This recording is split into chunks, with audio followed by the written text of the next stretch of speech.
Well, I'm going to ask you a question that we didn't talk about, and it's a defining moment. Pick one, an inflection point that really took you in a whole new mind state and heart state so that you could play a lot bigger and deliver a lot more value. We talked at the beginning of the show that relationship capital, in my opinion, you can agree with, disagree or agree, is value exchanged. I don't think it has anything to do with customers or prospects. Even you don't need to have relationship capital with your family. You're born into your family, but that is an accomplishment if you have relationship capital with family. So value exchange with family sometimes is the most difficult because they know you the best. So I want to hear about a defining moment. Now, what I know about the game or games, I remember I was in my grandmother's house with my friend in high school, and we saw the U.S. hockey team win the Olympics in 1980. I will never forget it. I watched every minute of that game, and I remember they made a movie around it. There's a 400-word speech from the coach, and he was from Minnesota. That's a hockey state. Many Minnesotans watching right now. That's where Harvey McKay's from. Those are defining moments. Kirk Gibson, I was a Dodger fan. I grew up in L.A. When he hit that home run, and we lost to the Yankees, you know, Reggie really cleaned our clock in October several times. But when Kurt hit that home run, it's one of the greatest home runs, limping, going round and round and round. And so and then Joe Montana, of course, who lives not too far away from me here in the Bay Area, a pass, into the end zone. So they're defining moments, and you forget the rest of the game, but those defining moments you remember. What about in your game, in just living through where you are today?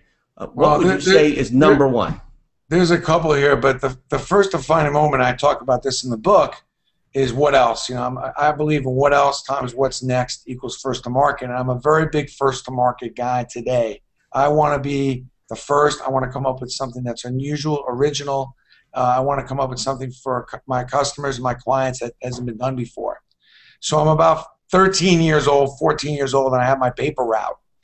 And this is really where the first what else moment, and really it started getting really contagious. And I had 27 dailies, and I think it was about 38 Sundays. And Alex, it wasn't cutting it. I wasn't really making the kind of money I was hoping. And in those days, I needed that money. So I was going up and down in Brooklyn. They had these apartment buildings. And I was like, can you believe how many people I potentially could be selling the paper to? I mean, all these people should be buying the paper from me. So I knocked on this lady's door. She must have been about 65 years old. And she said, yeah, what can I do for you? I said, well, would you like to get the Daily News delivered? It's 8 cents a day. And she said, Sonny, why would I do that? I said, well, it doesn't cost you any more to get it from me. It's the same 8 cents in the store. She said, yeah, but then I've got to tip you. I said, I'm not going to do that.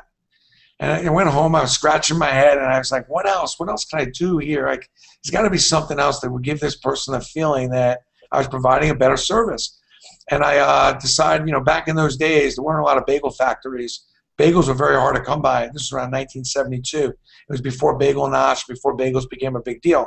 So I'd go by this bagel factory, and they started baking bagels usually around 3:30 in the morning.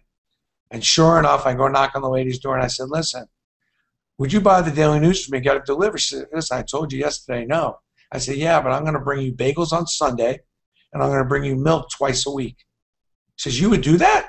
He said, 100%. Every Wednesday and Sunday, I'm going to bring you milk, and on Sunday, I'm going to bring you as many bagels as you need. Well, if you're going to do that, that's unbelievable. That would be great. I'll take the bagels, and I'll take the milk, and I'll take a week's worth of service on the newspapers. And I went from 100, I went basically at 179 Sundays and about 125 dailies, which was a pretty nice chunk of change for a nice little 13, 14-year-old. I'd have 2 wagons, forget about the bike, to deliver the Sundays. It's that many Sundays. That's a lot of Sundays. And that was a real turning point for me as far as realizing that it's about producing extra value for your clients. If you're out there and you're thinking, well, how does that story relate to me? It's like, yeah, you're probably providing a good service for your client, but what else could you add on to make it just an unbelievable service, an unbelievable experience for your client or customer that makes them never even think about going anywhere else or even think about going anywhere but you? And there's so many opportunities to do that if you think that way. And that was a great opportunity for me, without a doubt, to get going. I know it's a young age, but I've been working since I'm 10, and that was definitely a defining moment. Can I share mine real quick? Absolutely. This is a very quick story, and it is about relationship capital. It's a marketing story. So I'm 13, and I'm living on Oak Knoll Avenue in Pasadena, California. and I'm pushing this cart with my edger and my lawnmower.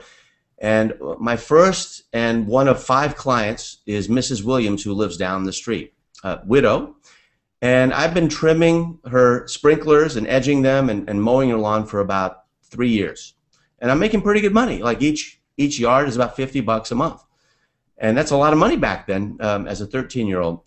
And so I decided to do something that I learned from Harvey Mackay. I decided to call on her and pretend like I'm one of my competitors. And I said, Ms. Williams, this is Johnny down the street. And there was a Johnny, actually. He was sitting right next to me. And I said, I'd like to mow your lawn. And I'm wondering, I've seen Alex over there, but, what would it take for me to, start mowing your lawn? And she said, what shocked me playing as Johnny, was, he's been kind of sloppy lately. In fact, he hasn't been edging the sprinklers like he used to. It looks like he's always in a hurry. And, I don't want to let him go. I like him. He's a good kid. I like his mom. But, he's been a little sloppy. So I'll think about it. Why don't you come back to me in about a month? So fast forward next week, Mrs. Williams had the best edged lawn and the most groomed. I was there for 4 hours. And she felt bad. I was perspiring. She's, feeding me lemonade and saying, it's okay, you can go home now. And this is what we can do for ourselves. Do you buy your own product? Do you actually go online and opt in and see what communication you're getting? Are you watching a Google Hangout that you're doing or broadcasting the way we are? We are. I have at least 50 of my own people watching this. They're going to give me feedback and a debrief. We had a huge technical challenge at the very beginning with 30 seconds to go. My partner, Dan Safko, couldn't get on the line. He froze. So I've been doing this on an improvised basis. I wasn't supposed to be talking this much, and he had all my notes. So this has been an improvised hangout. I'm glad we came out whole. But the goal is, what if you buy your own products? What if you go into a store and see where your book is? Does it really stand out from the other books? What if you bought your own book and started reading? What's that experience like? Where do you read it? So you got to have balls. I'm a recently graduated female. Most people don't take me seriously when I mention I own my own business. I work in an equestrian industry as a horse trainer and coach, and because of my youth, I've heard colleagues say that I don't know enough or am inexperienced, or even I often have more credentials than my elders. And what can I do to have people take me seriously and respect me for my accomplishments? And I don't think that's just for women. Thank you, Ellen, for that question. That's for men and women alike. As a kid, the way I overcame it was I reminded the older gentlemen of who they were, and they took me under their wing. What would you say to her? Every opportunity is a growth opportunity, and the world is your classroom, and everybody's a teacher. Whether you like what they're teaching you or not, you can learn from all of them. And I would say that to find somebody in that company that you trust, and be able to pull them aside and ask them for honest feedback, and be able to get what you may not want to hear, which maybe you're not dressing correctly. Maybe your look is wrong compared to the way the other people in the dress in the company, and that creates a little bit of a potential where they're not taking you seriously. And maybe there are some things in the way you've acted in a meeting or certain things you said that just come from inexperience and knowledge. I mean, you said at the beginning, you're young. And listen, the feedback could be wrong, the feedback could be right. But if you want to get better and you want to obviously be the best you could be, we certainly don't want to let a few people in their feedback, don't let a bump in the road put you on the side of the road.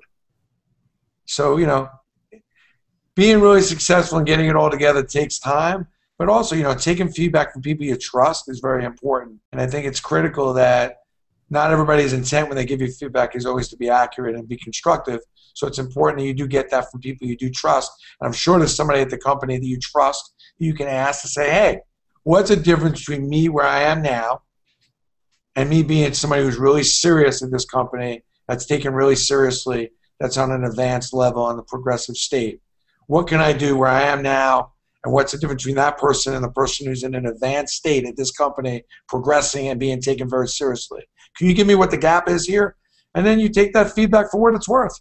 You have been listening live to Alex Mandossian from marketingonline.com here in the VIP app. You can catch Alex every Friday at 3 o'clock p.m. Eastern Standard Time at marketingonline.com or live in the VIP app. To learn more about marketingonline.com, simply visit marketingonline.com, and to learn more about the VIP app, visit www.yourcontentbank.com.